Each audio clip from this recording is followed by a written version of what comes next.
The following show contains adult content. It's not our intent to offend anyone, but we want to inform you that if you are a child under the age of 18 or get offended easily, this next show may not be for you. The content, opinions, and subject matter of these shows are solely the choice of your show hosts and their guests, and not those of the Entertainment Network or any affiliated stations. Any comments or inquiries should be directed to those show hosts. Thank you for listening.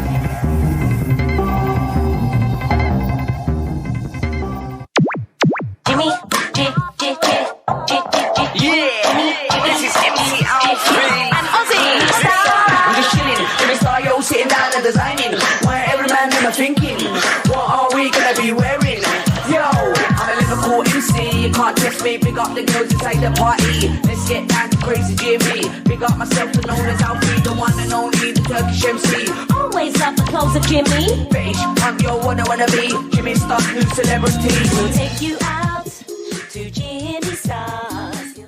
Hey ho, what's up everybody? Welcome to the Jimmy Star Show with Ron Russell, bringing you the good times in music, fashion, pop culture, and entertainment. We have a very good show for you guys today, but before we talk about that, let me introduce my cool, outrageous man about town co-host, Mr. Ron Russell. Hi. As I choke to death on my show, I am so infected with this friggin' desert we live in. The rains came to Palm Springs. Everything in the desert is blooming. Everybody I know is suffering, from my children, my daughters, to friends, to people in LA. California is under attack from weeds or flowers or whatever. Plus, it's very windy. I can't wait to get to Long Island where it's nice. You know, ocean breezes and soft Speak days. up a little bit. They say they can't hear you. They can't hear me. How's that? My big mouth, you can't hear? Let me make sure I got the volume up all the way. My voice must have really gone. Yeah, it's up all the way, so. That's because my voice is gone from this allergy. It's for the birds. As you know, I've been suffering from it for weeks. You think I look nice today? I do. You know why? A little extra special nice. We're going to Marcel Waltz, my dearest friend in the world, his new movie, and the red carpet. And this is what I'm wearing. It's a corduroy jacket over a forest green shirt. But wait, what is it? The pants. Oh, I have to put my leg up. Hang on. That's not good.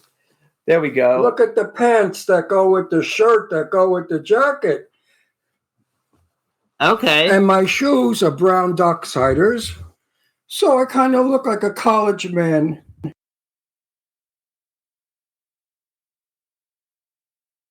Professor who thinks he's a teenager.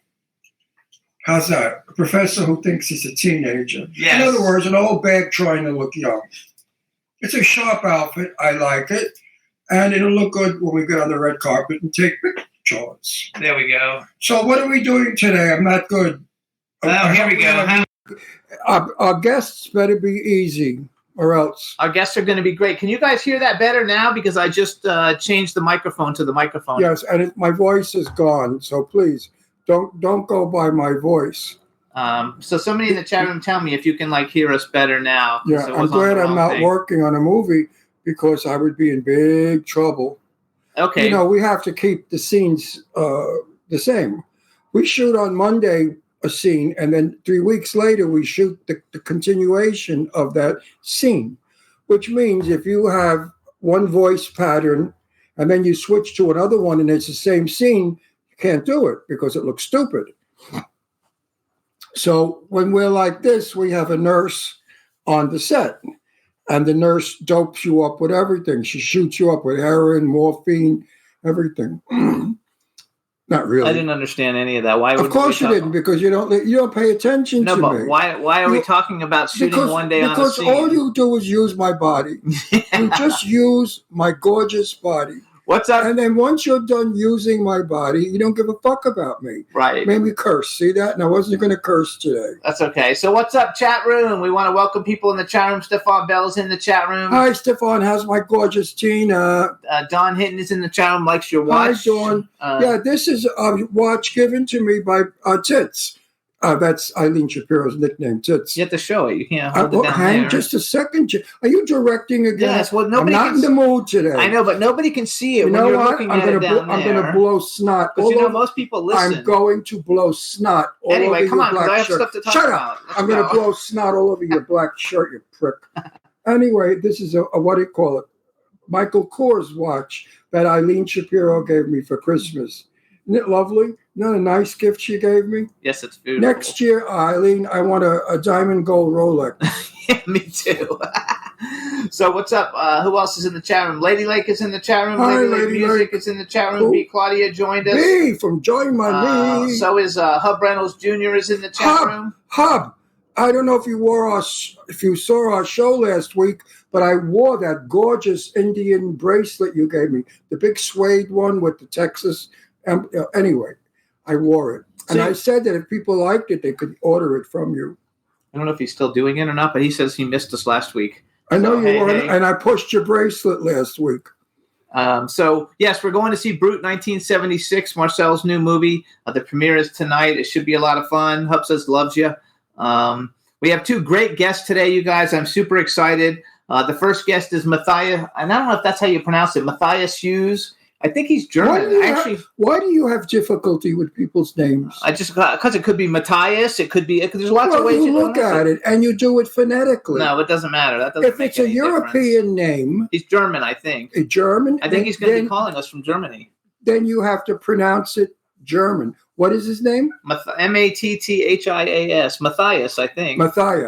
Matthias. Oh, there's an S on the Yeah, end? Matthias Hues. Matthias. Hey, B. Claudia, how do you pronounce it? We'll Bisola. find out. Bisola. We'll find out in a minute. Bisola is She in says German. Matthias. Matthias. So Matthias Hues, and then we have Thom Mathews coming on, you guys. So Matthias Hues is a great action star. He's worked with all the fucking huge action people. And he's got a new movie that came out today, actually. That's got a bunch of people that are friends that have been on our show before. Cynthia Rothrock, we were with her at the Academy Awards party that we went to Sunday night, and she's in the film, and should be a lot of fun. And then we have Thom Mathews, who everybody knows him from Return of the Living Before Dead you do movies. that, we have to talk about the Oscar party we went to. Yes. Insane. Thousands of people, no one in show business probably, all a bunch of people that bought a ticket. The ticket was $300 a person. And these people spent... Well, there was a bunch of ticket prices, but... Well, was it $200 for $250, $350. So these are people, regular people in the street, audience, people that work in supermarkets. And they came all dolled up like where they were going because they don't know what they're doing.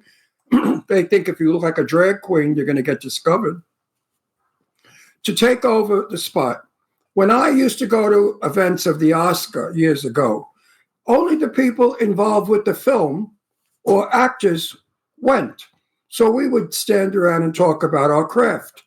Today, Sunday, excuse me, I'm dying.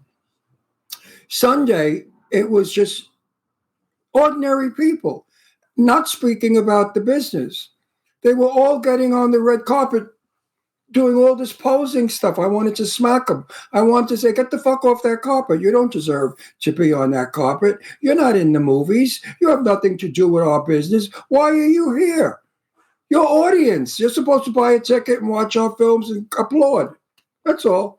Anyway, everybody was not in it. Well, what's wrong with you today? Today you're irritating. You're very irritating. I want to talk too. You'll we talk. We got some great people. When we want people to go to the bathroom, we'll make you talk. Yeah, right. Anyway, Cynthia Rothrock was there, who, when she came on our show, we got 12 million plays. Patrick Kilpatrick was there. We got to meet Lauren Tilton Jacobs, you guys, from Welcome Back, Kotter, believe it or not. I don't know if you guys are old enough to know what Welcome Back, Kotter even is. But that the was real a huge stars show. were Kate Linden. Kate Linder was there. My sweetheart, who I love. Patricia Darbo. And that's about it. Don the Dragon Wilson was there. Right. About 5 celebrities were invited to come there, and none of them showed up.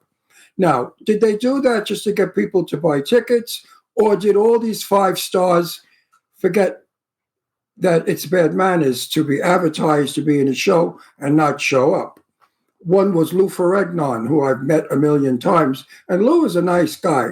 So I don't really think that Lou gave it a yes to going there. I think that the PR people gave a bunch of names so they could buy tickets, which is fraud, but that's what we live in, fraud. Our whole country is fraudulent now.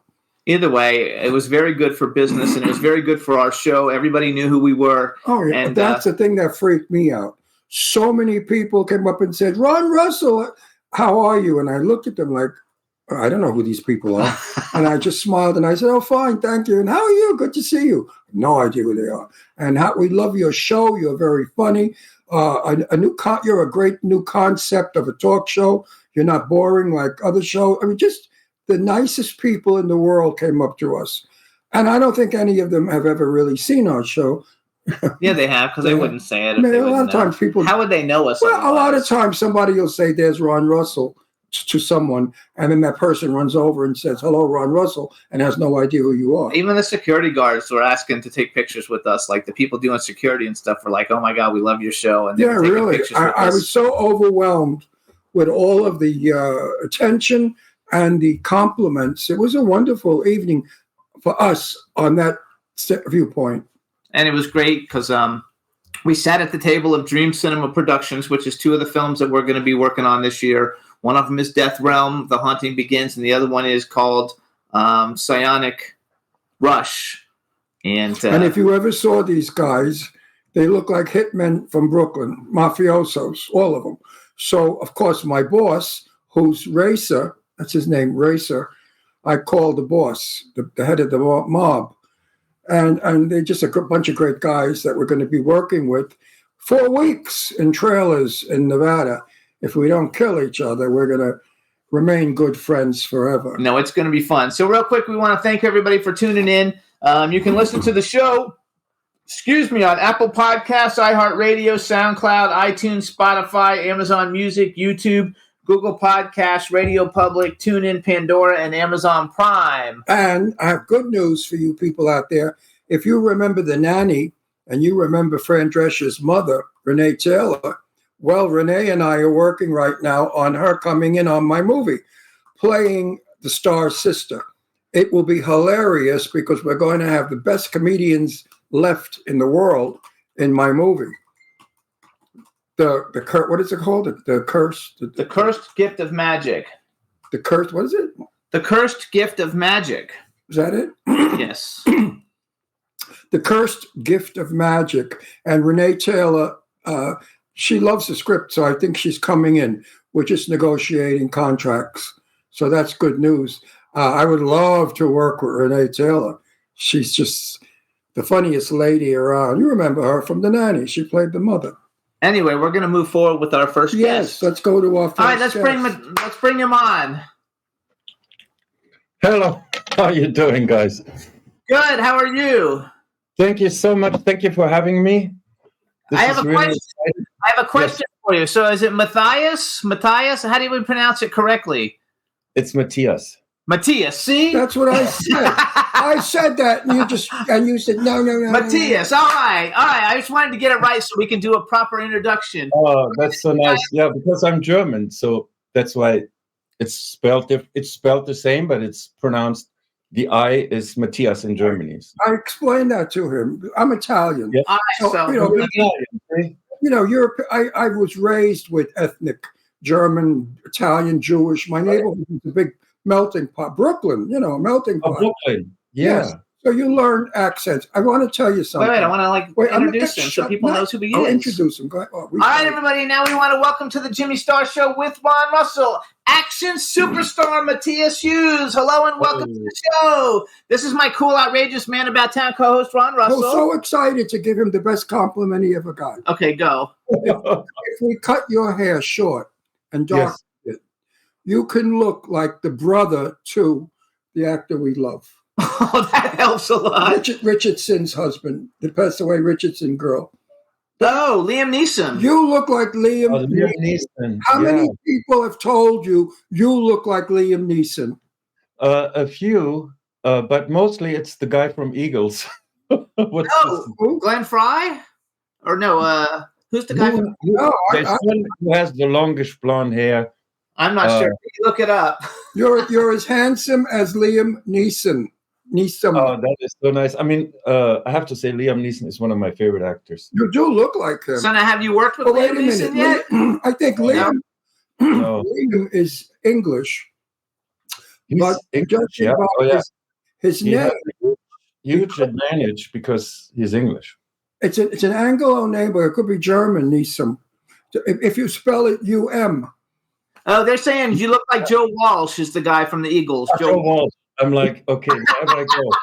I have a chat room full of people. They're very, very good. So say hi to everybody in the chat room. Hi, guys in the chat room. I'm And then so we have- grateful for you tuning in, by the way. Thank you. And we have one of our favorite people in the world. Her name is B. Claudia. She's in Bonn, Germany. And so she says hi from Bonn. So say hi to B. Claudia because she's putting on class. Hallo, Claudia. Wie geht's dir? Hier ist der Matthias. Schönen guten Abend. There Wir you haben ja schon 8 Uhr abends, ne? See I that? have no idea what that was, but I'm sure it was good, B. Look, some people don't like the compliment that you look like someone. They Oh, really, no, I don't care. they don't enjoy it. You know, interesting enough, I was never someone that wanted to be someone else in that particular, everybody usually is who they are, right? And I noticed when I came to Hollywood that if people wanted to be like Van Damme or they wanted to be like Arnold or Steven Seagal and they look just like it and act like it, they never really were so successful with it because there is already a Jean-Claude Van Damme, right? Exactly. But I always wanted to be Cary Grant because I love. Oh, well, you look like, look at you. Wait a minute. But everybody, since I'm a kid, said I look like Tony Curtis, and I sound like Tony Curtis. I knew Tony well. The first time I met Tony, I said, people think we look alike. And Tony said, Right. No, we don't. I'm better looking. He was better looking. But Tony Curtis was a sweet. So I was happy that I looked like somebody so wonderful. Tony was a wonderful human being. Yes, he was. A wonderful actor, a wonderful person. I don't think people try to offend you. I think they're really, when someone tells you something, they're meaning it at that moment. You know what I mean? It's like it's an actual compliment because you associate the persona or the look of someone that you like or familiar with, right? Okay, next question. No, wait. How many broken bones do you have? Let's hear about it. Quite a few, but I'm doing pretty good, I have to say. Nothing broke? No, Ever? just knee surgery and shoulder broke. I mean, not broke. It's just bone on bone. I'm 65, so obviously that comes with age. That comes, But you look like 65. Oh, I don't know, but we have good days and bad days, right? I'll be 84 in May. Are you serious? Yeah, talking about old eggs. He's going to be 84. I'm 60. 84 years old. I'll be 60. So we're kind of like in the same ballroom. And no facelifts, nothing. Just good eating. A lot of Italian food, a lot of olive oil. This is crazy. How old did Tony Curtis get? Tony passed away at 86 or 9. 86, I believe. Oh, wow. Yeah. Yeah, you really look like him. I tell you, I met Tony a few times in Vegas, and he was always very nice. Wasn't he a character? Was he not a character, Tony? I don't want to tell you where I met him, but it's very Vegas. Let's put it that way. He was all Vegas. He was all like in the movies. You know what I mean? He's like the real deal. And I'm nobody compared. I'm just started out, and he was so nice to me, and I never forgot this. Never. Oh, absolutely. I love his stories that I would have lunch with him and he would talk about Marilyn Monroe. Yeah. And the things he said about Marilyn were shocking. He said that Marilyn Monroe gave the best head. You know what? Maybe she did. And he did. And he said that he got her pregnant and that he was going to marry her once years ago before she became famous. Yeah. Oh my God. So I don't know if the public knows that, but it's okay to know because Tony said it in front of 12 different people. So, wow. And it's out now. Very outspoken. Tony did not hide anything. I said to him, Tony, you wrote in your book or somewhere that you're gay. He said, I'm not gay. I said, well, where did I get that from? He said, you got it from that I said I have sex with everybody. I don't care, men or women. Man or woman. That's what I he mean, said. you know, he lives in Hollywood. What can I say? You said it. You said it. I have, first of all, a couple of things to go over. Number one, I just want to know: do you know Sven Ole Thorsen? Yes, very good. I'm very good. We're very good friends with his. I'm very good friends with his wife, and they've both been on our show, and we have some other friends that are friends with him, and he's in your same genre, big, Bill. Yeah. I know Sven since the first year I got to Los Angeles in 1986, because we all hang out at Rose Cafe. Arnold, Sven, Van Damme, Ralph Miller, you name it, all the big guys, right? And so Sven and Arnold, they started I call it like the Knights Templar table, where Arnold was You look also like the Knights Templar. Oh, it really is like that. You look like St. Clair. And Arnold is the king, right? He sits at the head of the table, and then there's Sven. I was there sitting sometimes, Lou Ferrigno, everybody that was like in this group of big muscle guys. And Arnold is the king, and everybody's like laughing or joking when he laughs. When he's joking, we laugh. I mean, he was clearly the king, right? And Sven was like his best friend. Yeah, for sure. That is so nice to look at. Don't you find him interesting? Yeah. You have an interesting face. Some people are just good looking but boring. Did you ever see handsome, boring people? You have an interesting face, a face that you want to explore. I could really see you playing anything. I mean, if you had your hair pulled back, you could play Mafia. You could play King. You have a very, very good Hollywood face. Very good. Well, if you saw the promo we used too, like that we used for him without his shirt on, he's like oh, he's built? He's like Arnold Schwarzenegger. Really? Yes. Oh, maybe you'll take your shirt off for our ladies. Ladies, you want to see his body? I bet you. All right, girls. Look. Wait. Anyway, hold on. So first of all, we went to this Oscar event on Sunday, and Don the Dragon Wilson was there, and Cynthia Rothrock was there, and I told her that we were having you on the show because she's been on the show a bunch of times, and she told me to tell you that you're going to be in Black Creek 2. Oh, wonderful. Good. I mean, I have to say I love Cynthia. My first movie I've ever done was with Cynthia. So we got Divergenized in this movie together, basically our first American movie. Divergenized. Yeah. And, So she's the best. She's so cool, this girl. I love her because she's the first girl I ever did a movie with, She's so cool. She's very nice. I hung out with her a bunch Sunday night, and she was on our show in October. She was on our show in October. I saw the pictures, by the way. Yeah, so she's fabulous. So then, wait. She's the one wearing the red Chinese. No, that's Kat Kramer. No, Cynthia Rothrock is the female version of him who kicks everybody's ass and everything. Right, so I want to go. So first of all, I've seen all your movies, especially the ones that you did in the 80s and the 90s, because I was a huge fan, and I didn't actually know your name. I just knew you were the big, guy who kicked everybody's ass, and then I started seeing you in movies from people that are all our friends, and then we had Max Searchy on, Churchy. I don't know how to pronounce it. And you're in Andromeda Wars, and I was like, shit, we got to bring this guy on the show because he's like the biggest action star ever. He's so much fun. And my two favorite action movies of all time are Bloodsport and Best of the Best. Those are those are like my that made me love the genre. And now I know you have a new movie that just came out today, The Last Kumite. And I watched the trailer a bunch today, and I love the soundtrack that's in it. I know it's going to be, it's a total throwback to the 80s. And I have a question is David Young, is that Bolo Young's kid? Yes, it is. Isn't that something? How cool is that? Isn't that something?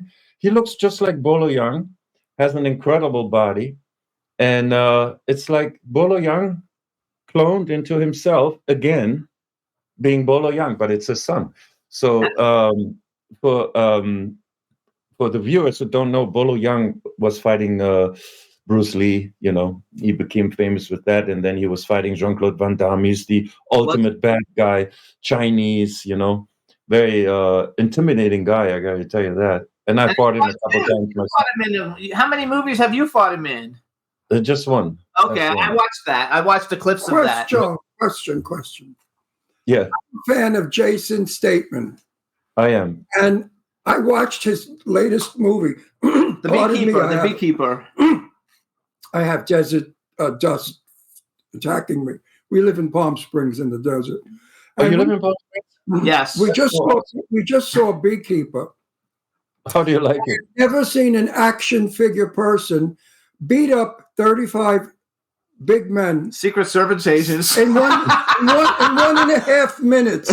What do you think of that? Do you think they've gone too far?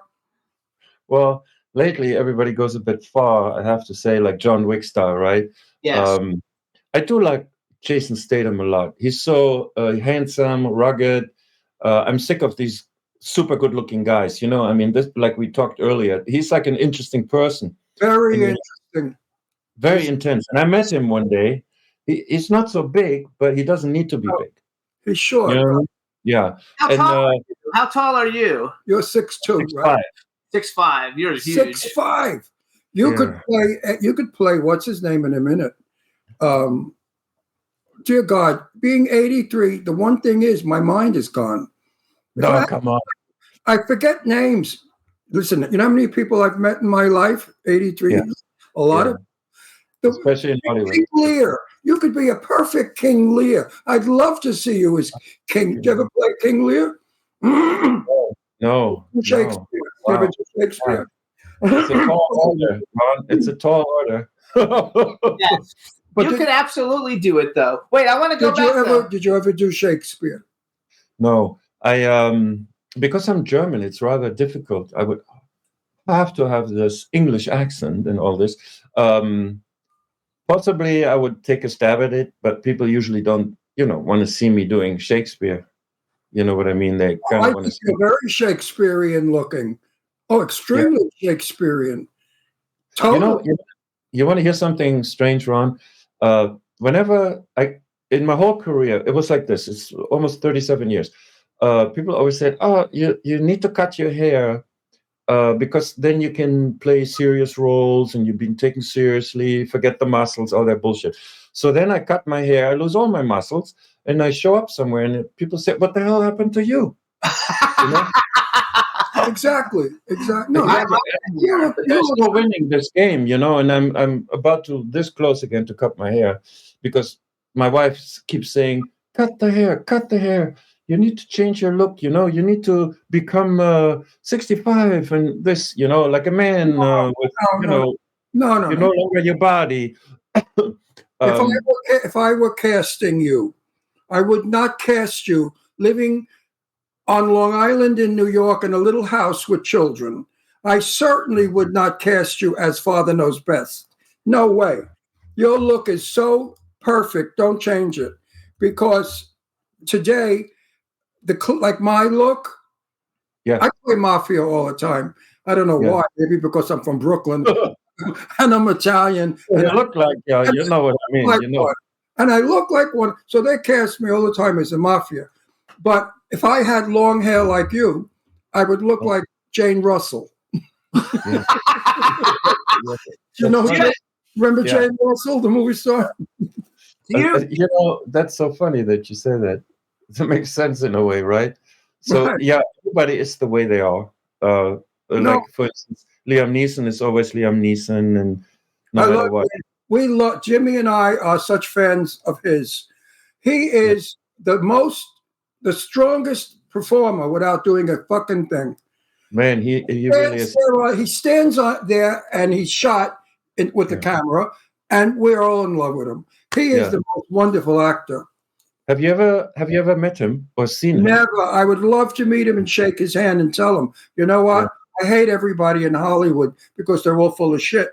But you I like because you're an honest actor. Actors have to be honest. Do you like actors that are not honest?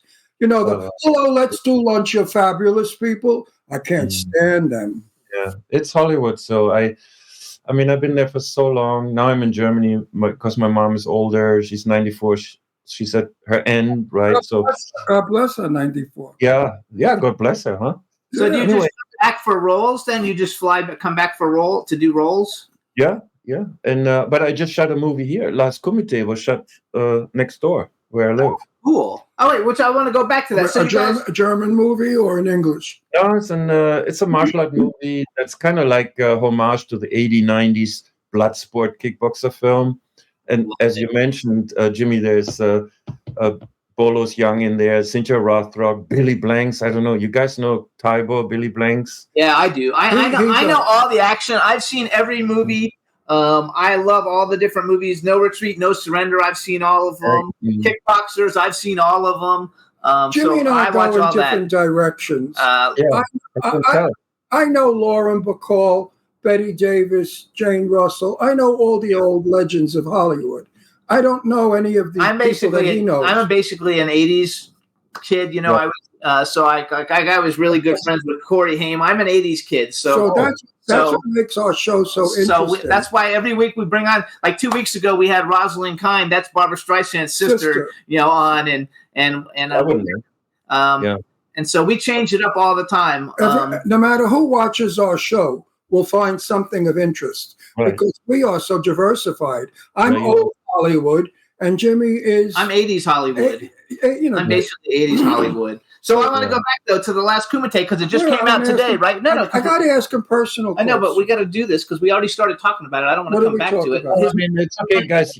We can I'm flexible. We go back and forth. No, I want to actually play the trailer. I want to talk about it. So tell us a little bit about the last Kumite, like you started to, and then what I'm going to do is have you just announce the film. We're going to play the trailer, and it's only a minute and something long, and then we'll come back and talk about it. And after that, I want to talk to Ron real quick because I'm a huge fan of old Hollywood in a way, because that's where it all started. And I envy people like you, Ron, that have met certain people. He knows that. My mother was silent movie actress Jenny Gabriel. So, we moved from Brooklyn to California in 1949. So I grew up with everybody. You know, you really it's nothing. Yeah. Well, I mean, Gloria Swanson was my mother's friend, so it was nothing for me to be with movie stars. He knew Elizabeth Taylor. He knew Betty Davis. He knew everybody. Well, you know, I grew up. I grew up here, so you grow up with these people. You know, they were nothing to me. I mean, if I tell you the people we've had in our home growing up. I mean, I can't even remember half of them, but a lot of them. Not Cary Grant. I never met Cary Grant, my idol. And that pisses me off. That pisses me off. Yeah. There's always that one you never meet. Never met. We're going to go back to you and talk about that. And I never met Marilyn Monroe. I never met Marilyn either. Yeah. I would have loved to have met her because Jane Russell was my best friend for years. Jane and I hung out together. We traveled together. We were like brother and sister. And I would talk to her about Marilyn when she made the movie Gentlemen Prefer Blondes with Marilyn. And Jane never said an unkind word about Marilyn, but I got a lot of good stuff that I'll never publicize. I'll keep with me. Right. There's just certain things you just don't say. Privileged information. But I'd gladly talk to you about the old days. Let's go back to the last Kumite. Tell us just a little bit about it, and then introduce it, and then our engineer Juan will play it for us. And Juan, make sure you play the one that's a minute and something, because I sent him the new one you sent me today, because the one I had was only like a teaser trailer, so I sent him the other one so he could play it. So tell us about it. Is this the trailer that he doesn't have a shirt on? No. Oh, because I was going to warn them. It's worthless. If you were half naked, I was going to warn the women out there to change the batteries in their body. I have a funny story, guys. I have a funny story about this after the trailer. The movie, if you want me, I tell you really quick, it's just a homage of the 80s, 90s Bloodsport kickboxer with the old-timers, you know, and Billy Blank, Cynthia Rothrock, and many new talented fighters. There you go. All right, you guys. So this is the trailer for the last Kumite. We'll be right back.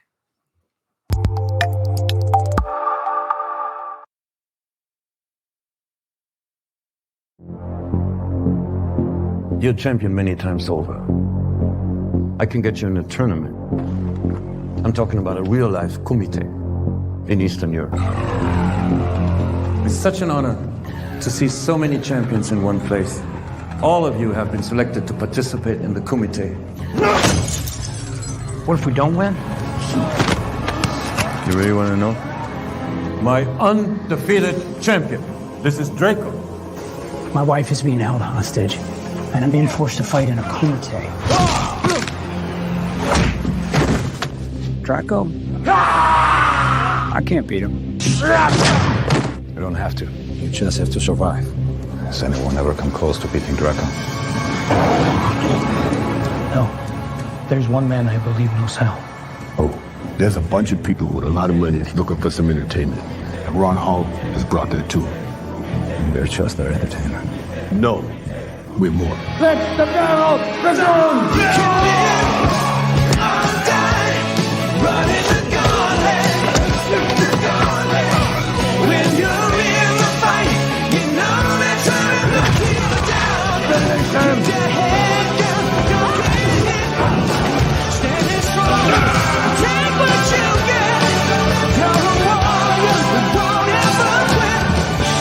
Michael, it's time.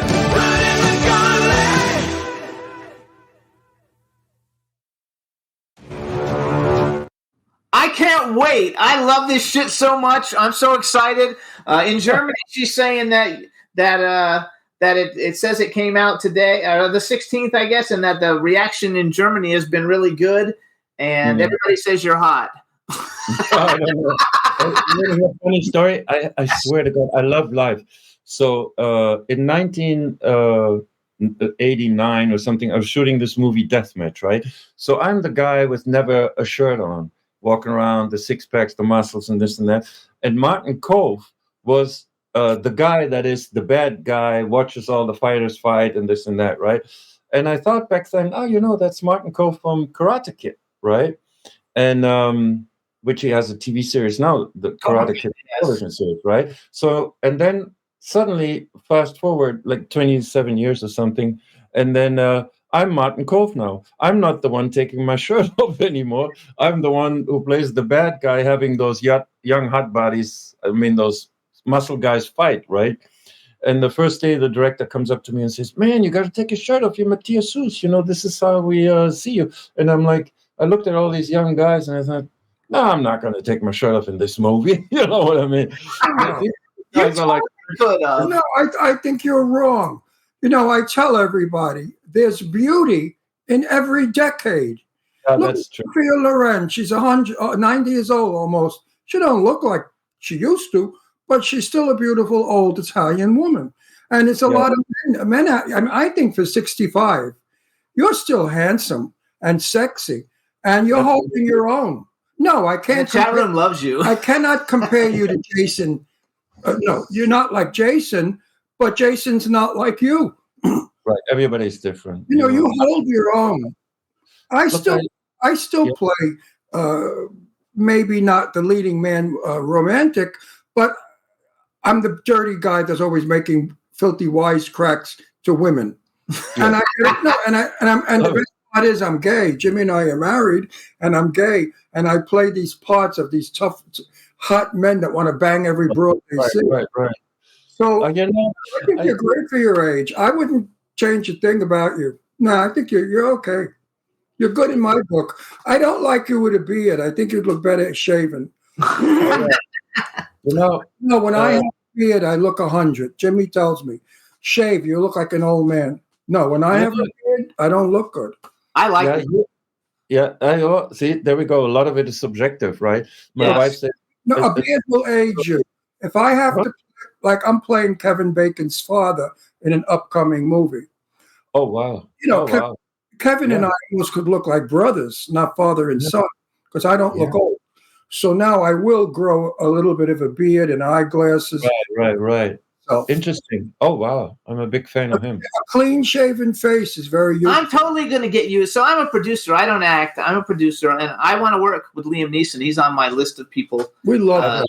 to work We with. love his work. But He's I've got brilliant. 9 movies in development, and now that I've met you and I know who you are, and I can get in touch with you, I will see if anything comes up. I'll definitely bring it your way, because I started lower budget movies, and now I'm doing movies that could actually afford Liam Neeson. And wow. What I like about Liam, and I think you might act the same way. Liam does the least to show you the most. Right, and this I is what love that kind of acting. I don't like actors when they're too animated or they oversell what they're doing. It bores me. I like on your page. I like very subtle, subtle moves that are damaging. right. Actually, not to act is the key, right? Just be the way you are in real life. Whatever personality you are, it's coming across. When I was just shooting Last Comité, it wasn't me. It's not me. No, I didn't like the role. It's this flamboyant, loud, and he's cross. And I had a hard time playing it because it's not me. So I understand what you're saying, Ron. Less is more for me, you know. That's something less is, this is, I don't like it. A lot of young people come up to me and they say, "What advice can you give me as an actor, young actor?" I say, hands. Hands tell more stories than the mouth. Use your hands. And if you see me work and act, I am always working my hands with somehow. And it's interesting. The camera comes in for a close-up and you're speaking kind of boring. It's okay. But if you do this, it becomes an event. You follow? It's really true. And I love that about Liam Neeson. He does that. Liam just stands there, delivers his line, and gives a look. He's a wonderful actor. Yeah, so really. I want to go back. So number one, you guys, because Andromeda Wars, I tried to get the trailer off of YouTube, but it wouldn't. It was doing weird things. But that's going to be coming out soon. That's the Max Searcy film, which we hung out with him, and he was on our show. He's a great guy. We love him. And in that is John Ozuna, who's a good friend of ours. We were with him at the Academy Award thing on Sunday. Sweet. Chuck Liddell, who's a badass. Nicholas Turturro, John Mack, who's hot. She's hot. Robert Donovan's a good friend of ours, and Rhino Michael's a friend of ours. So everybody in it. Everybody.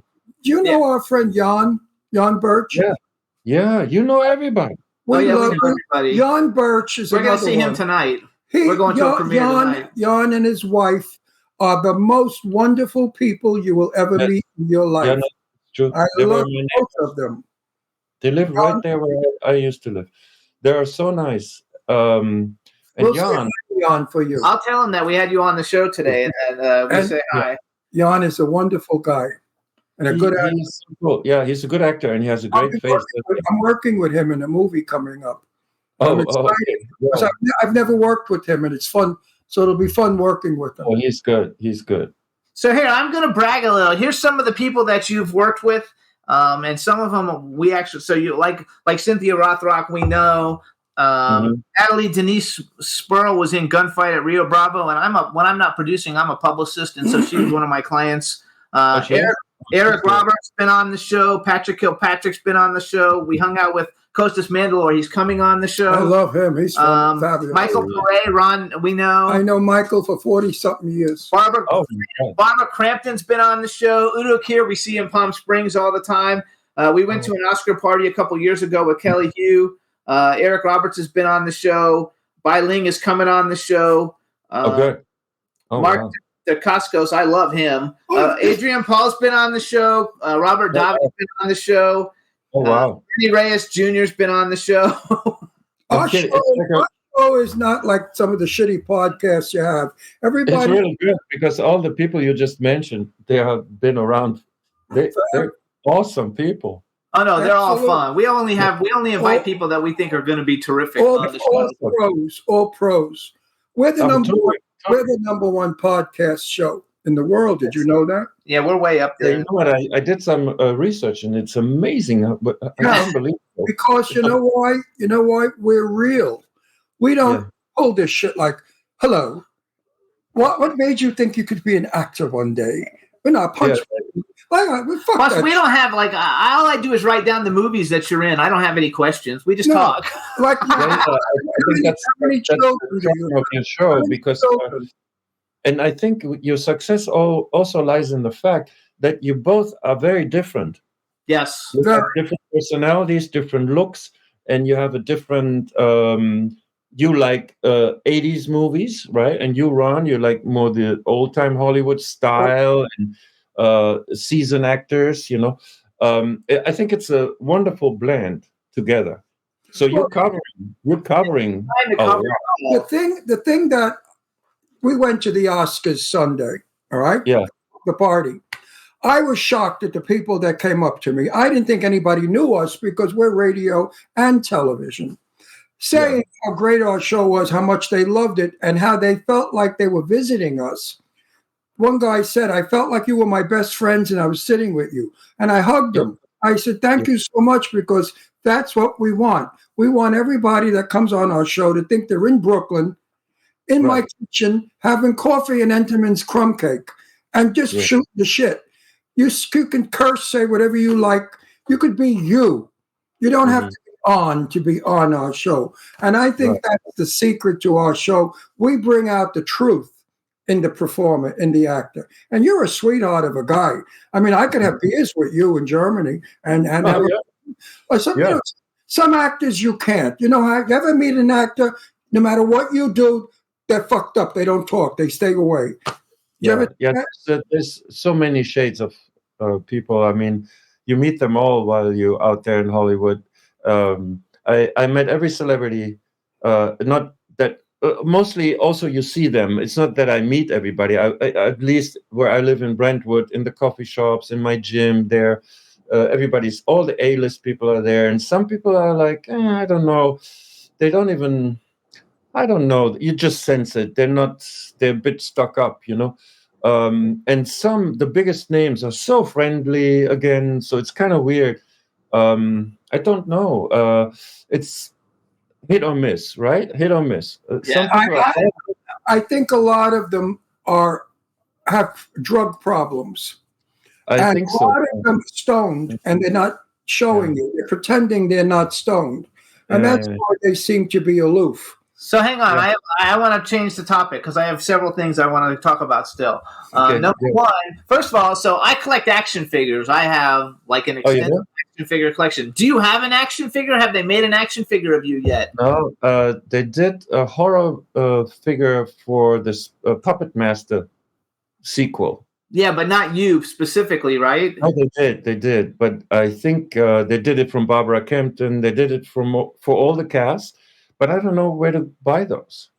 Oh, I'm going to look it up then. I'm going to look it up and see by this way. Yeah, ask Barbara if you have contact with her too. Yes, we do. I'm doing a movie with her soon, hopefully. You should ask her if this ever panned out because they scanned us, you know? Oh, that's cool because I love that. Then my next question is, so you have two films that are unusual on your bio. Number one, you were in Pee-wee's Circus or Pee-wee's Big Top as like a circus leader. That was an awesome movie for me. It's an awesome movie. It's a fun movie. We love Pee-wee. I have Pee-wee Herman action figures. So how was that? And then my second part of the question is, you also were in a Power Ranger movie. I don't know if you were a Power Ranger or you were a bad guy, but you were in a Power Ranger. I love Power Rangers. I love the Power Rangers. I did too. Pee-wee Herman, what an interesting character.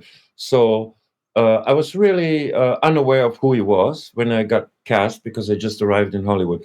And I was playing Siegfried and Roy. I was playing Siegfried. They casted the guy, blonde, German, lion tamer. So I walked in the office. I had the job, you know. And we were in a circus, and there were, like, Chris Christopherson was there, you know. Valeria Golino, this Italian movie star that comes to Hollywood, does movies with all the big people, right? Then Benicio del Toro, a lot of powerful, beautiful people were there. And then there were Pee-wee Herman, who was the most famous man I ever met at that point because we couldn't even go on the street. He would be crushed by mostly kids and young people and fans. He was so famous that when we went places, he had to disguise himself, you know. Yeah, and he wasn't Pee Wee Herman in real life. He wasn't like, he was like Pee Wee Herman, like a normal Paul. He was Paul. He was Paul. Yes. Yeah, a really cool guy, very shy and quiet, Okay, and then He was a tragedy. Yeah. What they did to that man was pathetic. Yeah, They invaded his private space and then publicized it and crucified him. Yes. He died a very unhappy man. I am so sorry about this because, look, we live in Hollywood, which is so liberal, right? I mean, come on. Absolutely. We are very liberal people there, are sexually open, everything, right? And then you get crucified for your sexuality or what. But it was a private matter. Yeah. It was his private life. He wasn't public. He was in a movie theater playing with himself. How many men do that? I don't know. But You know what? You go to New York City. You go to It's Sixth a porn Avenue. theater. It was a porn theater, so Yeah. Go to New York. Go to 7th Avenue, 6th Avenue, and all the straight men, da-da-da-da-da-da, in there watching all the naked girls. Nobody arrests them. But if you're a celebrity, I mean, that's how. It's a pity. Yeah, and it was at a time where it was like sort of like scarlet lettering people, before the Me Too movement. A couple other actors, boom, they got it. But coming back to Pee Wee Herman, the director was Randall Kleiser. He lived in Hollywood Hills. I don't know if you know him. Yeah, we know him. Yeah, we know. We know everybody. You do, yeah. So this was Hollywood royalty, and I just arrived in Hollywood. For me, this was, wow, look at this. I'm with Chris Christopherson, and then we're smoking. Chris Christopherson. I can't remember where. Star is Born. Yeah, I know, but I can't remember where or when. But I've met him, and he had the most interesting voice. Yes, a very gravelly, deep voice. Yes. And he's an interesting guy. I mean, he came to the set and he said, I'm going to bring my kids today. So there's this large Suburban that arrives. And I counted 19 kids or something, And, tonight we're going to your paisano of yours, Marcel Waltz. Oh, do you know Marcel Waltz? Yes, I do. Yes, please say hi. Yes. He's my dearest and best friend in the whole world. I call him my brother. And we're going to his red carpet. Premiere. He's got a new movie coming out tonight that we're excited about. Wonderful. In LA, in Los Angeles? Yeah, we have to drive to LA. As soon as the show is over, we hop in the car and we drive to Hollywood to go to the red carpet. Are you going to stay overnight or are you going to drive back? We have dogs. We have to come back. We have 3 dogs. You like me. You like me. I have dogs. I can never go anywhere. Yeah, and I don't like sleeping out of my bed. I'm old-fashioned Italian. Yeah, when I was a kid, everybody used to sleep in everybody's house, and my father never let me. He said, "You got your own bed. You sleep here. You don't sleep in anybody's house." You got a point. Old-fashioned Italian thinking. So let me. So here's a couple things you guys can see Matthias in. The last Kumite, like I said, is coming out today. It's out now. Andromeda Wars is coming out soon. He's also got, this is just some of them. I picked them because we know all the people in them. Taken from Rio Bravo, Gunfight at Rio Bravo, Borrowed Time 3, Puppet Master, The Littlest Reich, which we have a lot of friends that have been in Puppet Master movies. Maximum Impact, Ultimate Justice, Black Rose, Money Fight. And then awesome is Kickboxer 2. You got No Retreat, No Surrender 2. Which are like my favorites. That's a dumb dog. And you keep talking and I'll fix it. Okay, hang on. Brandy. What kind of dog you have? We have 3 rescues. We have a 135-pound Brazilian Mastiff.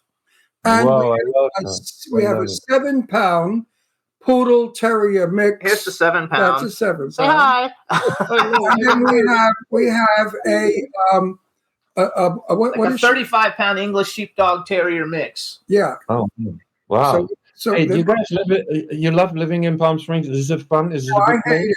I hate it. It's very hot. I don't like it at all. It used to be wonderful. It used to be full of celebrities and movie people. No longer. No, it's not what it was when I came here in 1960, and it was wonderful. You'd go up to go there all the time. I loved it so much there. But then again, I don't live there. But living here is a little bit different. Living here is a little bit very different. hard to socialize. because all of our friends are in Hollywood. So they only visit us when they happen to come out. If you're in Hollywood, you can have a party and people can come. Would you not want to live in Hollywood anymore? Or No. First of all, I would live in Hollywood. Can you lend me $3 or $4 million? To live in Hollywood the way we live here. Give me $3 million so I could live in a studio. Hold on 1 second. I look what I have in my pocket. I don't happen to have that much on me. But I can sympathize because I feel like all I do, you have to work just to pay rent, right? No, we own our house here in Palm Springs. Yeah, that's what I mean. So you take that money and you put it where you can buy a house. I'm a New Yorker at heart. And we're thinking of selling and moving back to Long Island, out to East Hampton, because I love the Hamptons on Long Island. But the problem is you guys are so social, you would lose all your Hollywood friends. You know what I mean? I don't think we'll lose them because when we moved here, we're going to be we weren't as well known, but now, like, I literally, as a producer, I get pitched about 30 projects a month. Like, everybody wants me to work on their projects. So now it doesn't matter where we live because our show, we can be anywhere. And as a publicist, I can work anywhere. And as a producer, they just got to fly me. Once we start working, they got to get me there. Listen, so many people we know just found out now. I know Sylvester Stallone. He moved out. Yeah, he moved to Florida. So, and then Ron Moss, the soap opera star, he and his wife moved to Arizona. They moved to Arizona. So many of our friends have left California. And the only time we see each other is if we work together.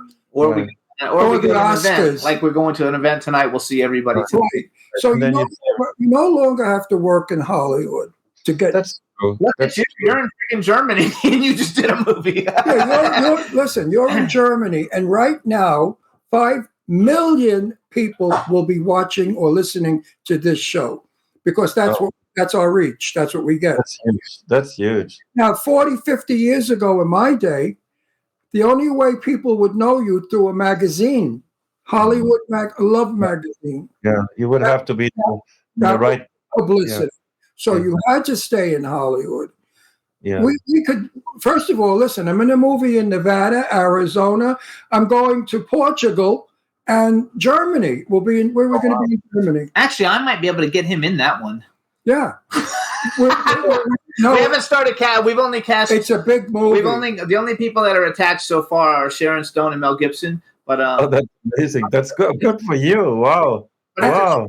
It's a trilogy and it's a big film. And there's a rumor going around. I'm not allowed to say, so it's only a rumor. Brad Pitt. Hello, did I say Brad Pitt? No, that's a different one. No, I didn't hear Brady. Wow, guys. So what the hell? I don't have to live in Palm Springs in the sand. That's true. In 2009, I moved to Bali. Actually, we lived there as well. So, but when I was in Bali, I was like, damn, this is really far away. Right. And I told my wife, I have to live half and half, so we go back and forth. Because we thought, like everybody thinks, living in paradise. But after a while, paradise is so freaking boring. I couldn't live in paradise. I have to have malls and shit. What I was starting to say in 1960, when I was 17, 18, 19, I was very good looking. You still are. Parties to be, attacked, raped, or whatever. I didn't go for that. I would go to the parties, and if the star was coming on to me, I would say to him, "Not tonight. I've got gonorrhea." No, really. I would lie. That's how I got out of there. I'd say, "No, I'm getting shots for gonorrhea when I'm back." That's a really good one, to be honest. Wow. That'll shut it off right there. I tell you that. Let me tell you. Back then, the lesbian women, I knew them all. I mean, if you knew the lesbian women in Hollywood, you'd faint if you found out who they were. I mean, people that were incredible. These people wanted sex. They didn't want sex with each other because they couldn't. They were too busy looking in the mirror. So they would bring in beautiful young women from Hollywood that want to be actresses. And if they swung a little bit, they would go with the lesbian. And the same thing with the movie star men. They wanted sex, so they bring in beautiful young boys to go to the party. Hang on a second, sir, because we've only I was never a prostitute. We only have a little bit of time left. Never. Say, number one, I just want to ask you. How many times have you been approached? A lot, yeah. If you give me sex, I'll give you a movie. I can tell you more stories. Like we all can tell stories that we cannot tell that are so out there that you think, what world are we living in? It hits all of us. Sooner or later, you're going to get approached. Yeah. Yeah. So you know what I'm talking about. Oh yeah. Oh yeah. Oh yeah. So it's now, up to you what you do with it. if I went in the middle of Palm Springs and stood there naked, screaming, "Have sex with me," they'd still pass me by. So. You know, they drive by and say, "Look at that! Hit on everywhere we go. Look at that crazy guy." He gets hit on by men and women everywhere we go. That's not crazy. What I want to ask, I have 3 questions for you. The first question is: have they ever approached you to play like Jason or Michael Myers or anything like that? Because you're so big. No. I actually wanted to play Chainsaw Massacre.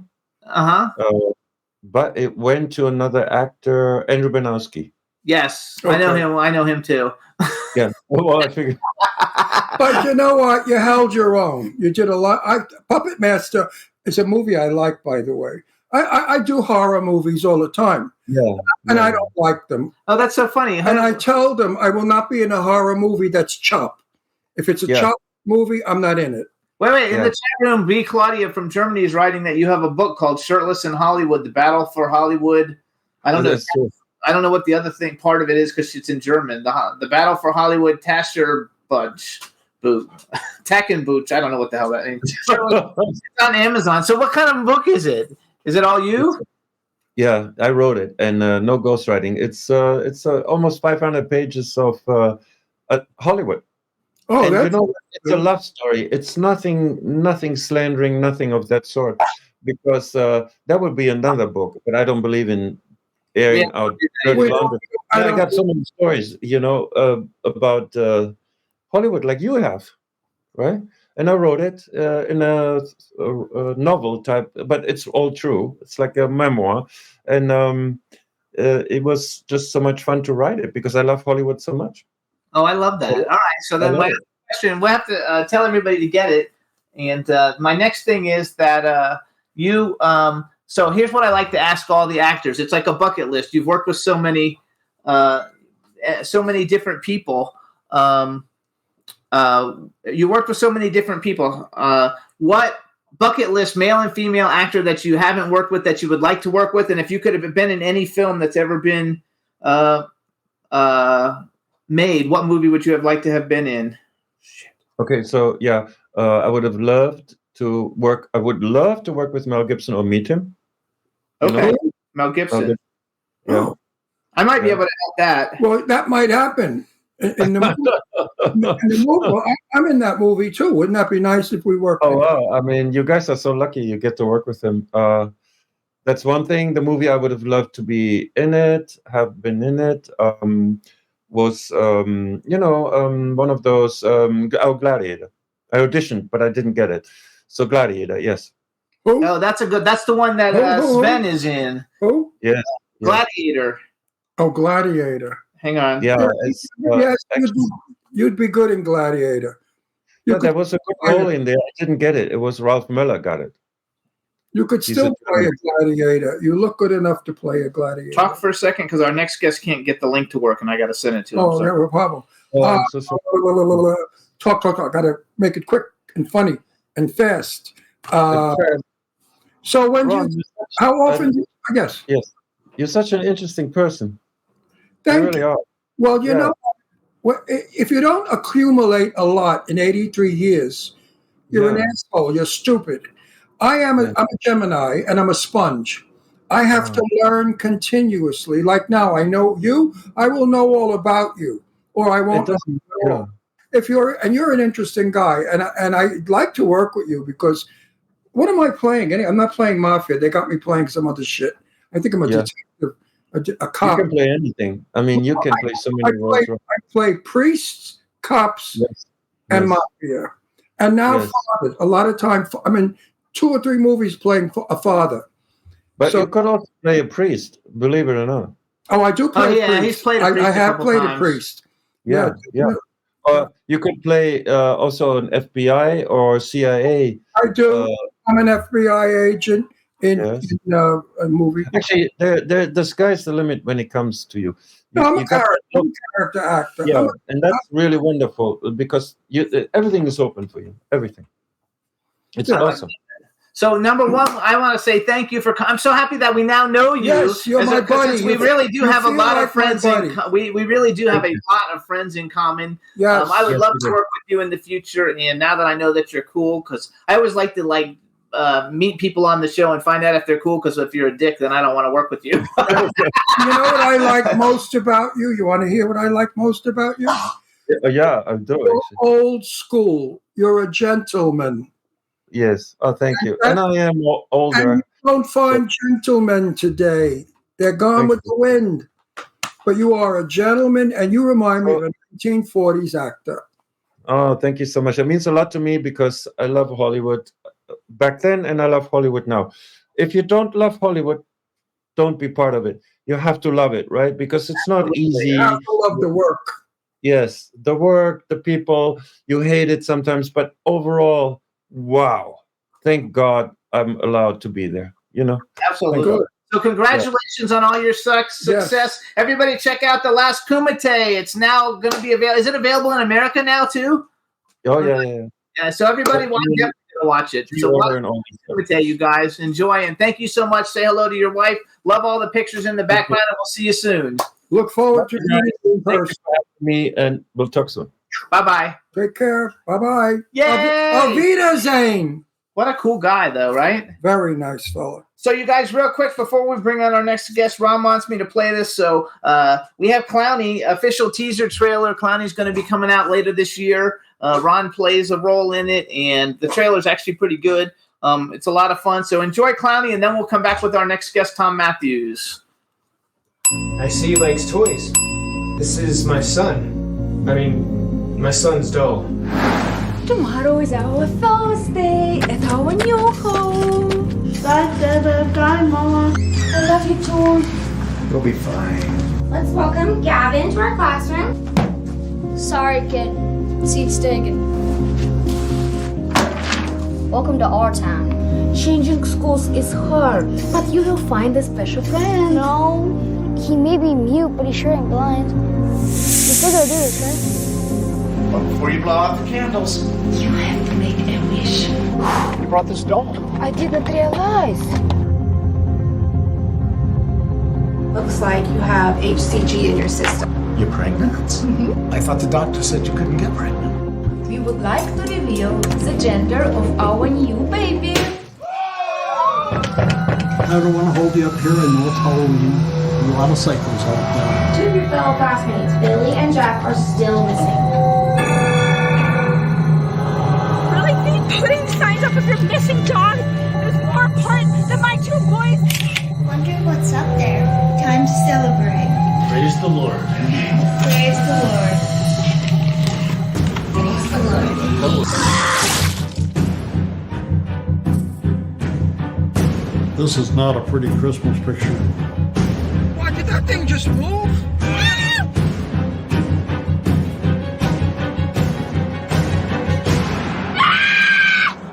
Once upon a time, there was a bridge over a cascading stream. And the children had to cross over this bridge. And under the bridge lived a great ugly troll. That's so much fun. That was a fun movie making. We had a good time. For a low-budget movie, it's fun. And so many of our friends were in it. So I love working with friends that I know because when we're not shooting a scene, we're having fun.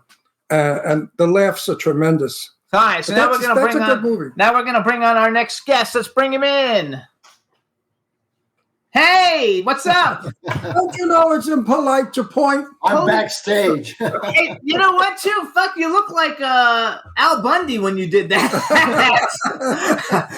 All right, so everybody, now we want to welcome to the Jimmy Star Show with Ron Russell. Fantastic actor, Thom Mathews. Hello, and welcome to the show. I'm so happy to have you on. Glad to be here. Long time to be able to set this thing up, so it's terrific. This is my cool, outrageous man about town co-host, Ron Russell. Hello, Russell. And we have a chat room full of people, so say hi to everybody in the chat room. Hello, everybody. And then we have one fan who sent me an actual message on Instagram that she can't wait that you're coming on. Her name is Dawn. Just say hi to Dawn. Hi, Dawn. Freaking out. So yay. So now where do you actually live? I live in Los Angeles. Oh, you do live in Los Angeles? I was actually born on Hollywood Boulevard, believe it or not. Me and my two brothers. Same doctor, same hospital, right on Hollywood Boulevard. Oh, wow. For some reason, I thought what you lived hospital's someplace else. What hospital is the Presbyterian Hospital on Hollywood, the Children's Hospital. Is it still there? I don't think so. I don't think so either. Yeah. I don't know of any hospitals on Hollywood Boulevard. Not that I remember. I remember hookers on Hollywood Boulevard. Oh, yeah, in Selma. Coringa, man. That's where I live. You know the street, Tom. Yeah. You can get an 8-ball and a blowjob for $20. It was awesome. You gotta love it. So I want to say, first of all, that I want to bring up a topic that you probably nobody ever asked you because you're in the biggest horror movies ever, and everybody knows who you are. But my favorite TV series in the 80s was Paper Dolls, believe it or not. Yeah. I was a clothing designer. We've had almost Morgan Fairchild. We've had tons of people from Paper Dolls actually on. Let's see. We had he was friends with Brenda Vaccaro. We had Terry Farrell on. Yeah, I was in it. Yep. We had tons of people. My favorite thing ever. You were like Psycho, and you were like Psycho. John Hinckley type. So what I did for that audition, I went in. I brought a stuffed animal with me. Wasn't in the script, and throughout the whole scene, I just kept petting it. I love it. You guys, if you guys haven't seen it, I actually, believe it or not, back in the day, I bought it on DVD where somebody taped it off of TV. So I actually have the whole series on DVD. Yeah, 13 episodes. Yeah. I loved it. I loved it so much. But you guys, it starred Lloyd Bridges, Mimi Rogers, Dak Rambo, Brenda Vaccaro, Lauren Hutton, Morgan Fairchild, Jonathan Frakes, Terry Farrell, Nicholas Sheridan, obviously Tom, and John Waite was in it, who was one of my favorite singers back in the day. Great voice. So how was that being in that? And did people recognize you? Because that was a very popular show for us. It was cool for me because, I started, if you don't have your SAG card as a young actor, you got to get your SAG card. So I started working for Lorimar Productions in the department called Management Services. And they just kind of serviced everybody in the building, took care of everybody, whatever they needed, that department took care of it. So that was on the MGM lot. So Paper Dolls shot on the same lot. So after I got my SAG card from Doris Salvage, she cast me on Falcon Crest because they had Falcon Crest, Knots Landing, Dallas, Flamingo Road was all of Lorimar's shows at the time.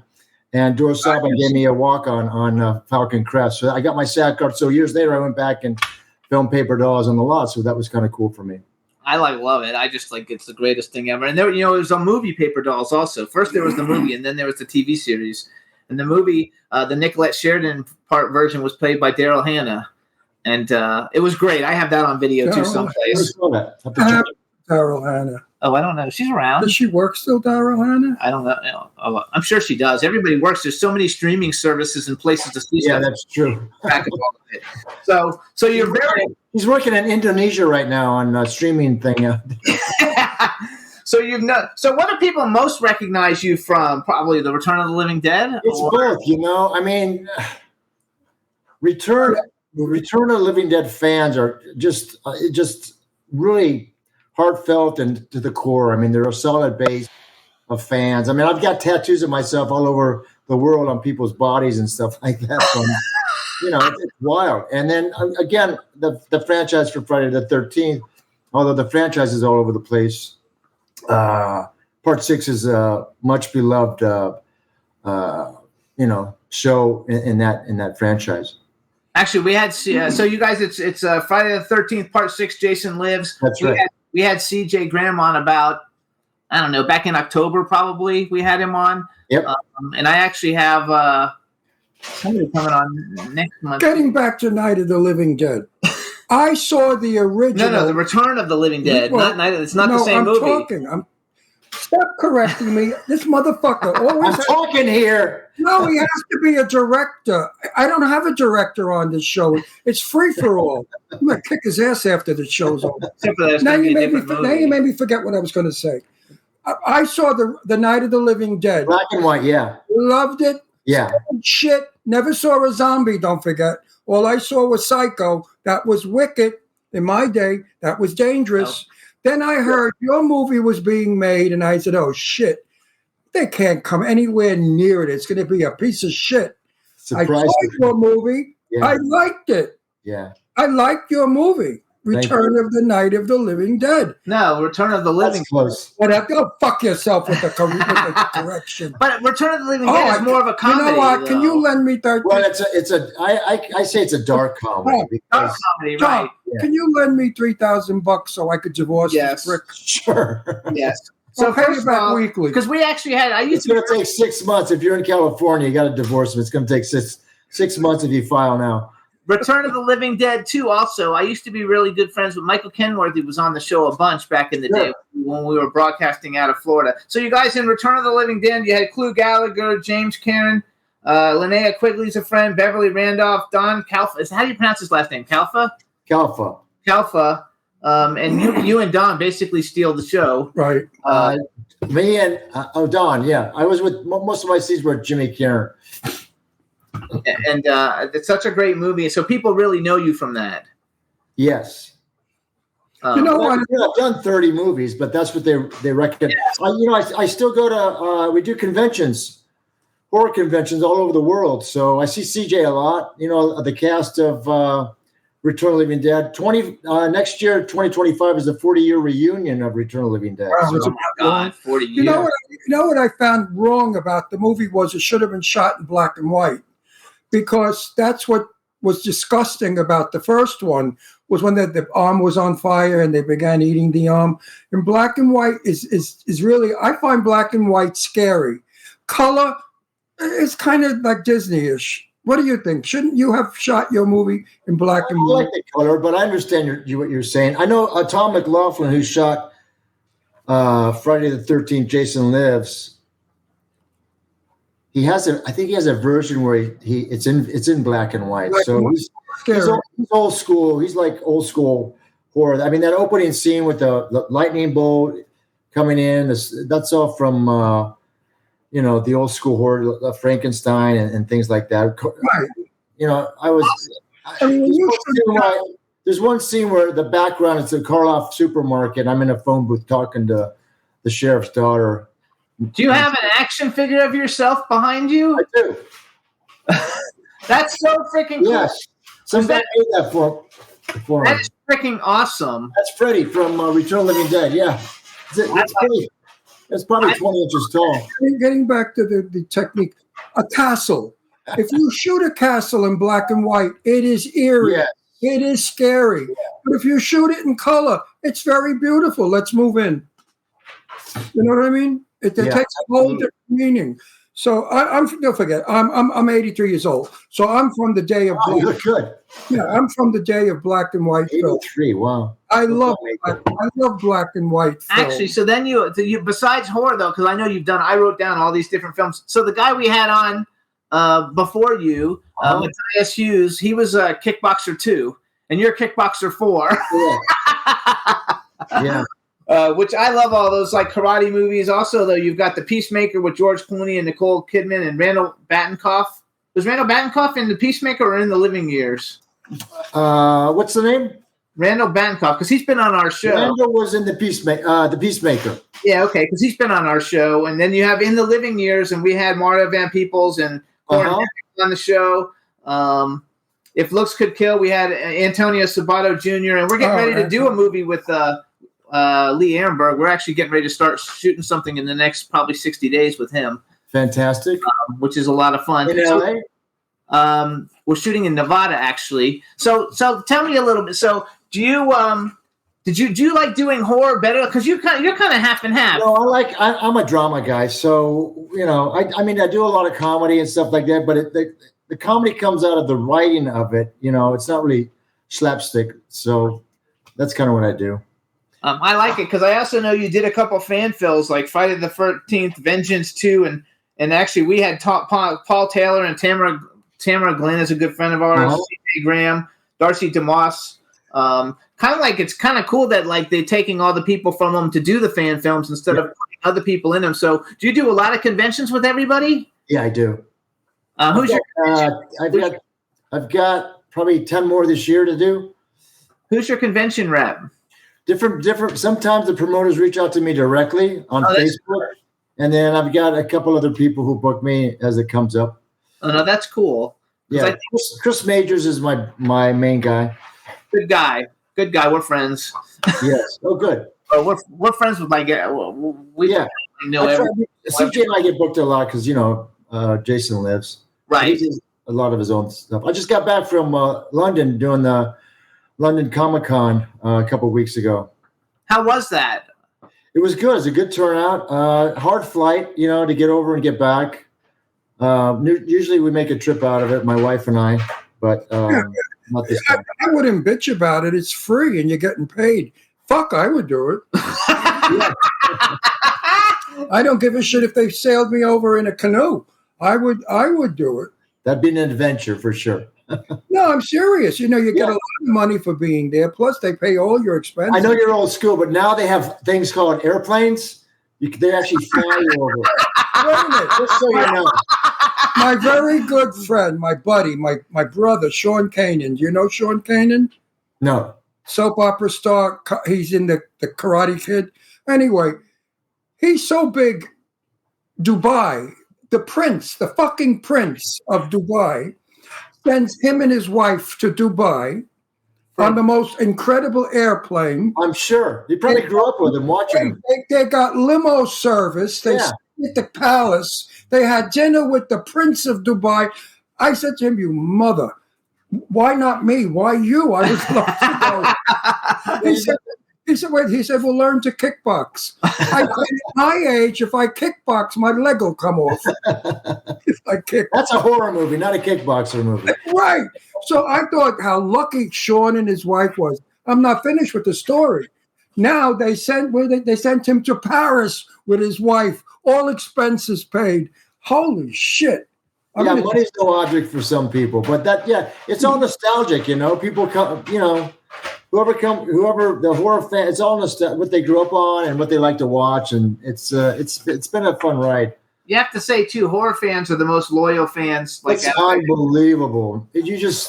I can't even explain how great and how loyal they are, and they really they really don't like you if you don't get chopped up a lot. Well, I didn't get chopped up, so I didn't get chopped up. I tell them I did die in Return of the Living Dead, but came back in part 2 for some odd reason. But I say, do not chop me up and put blood here. Right. It goes in my hair, and my hair gets pink. Your hair looks great. No, but I get pink hair from the blood. I'm sure, for a couple of weeks until it washes out. Yeah, so I don't get killed. But that's true. If you don't get knocked off, they don't. They don't know you. So what's your favorite place?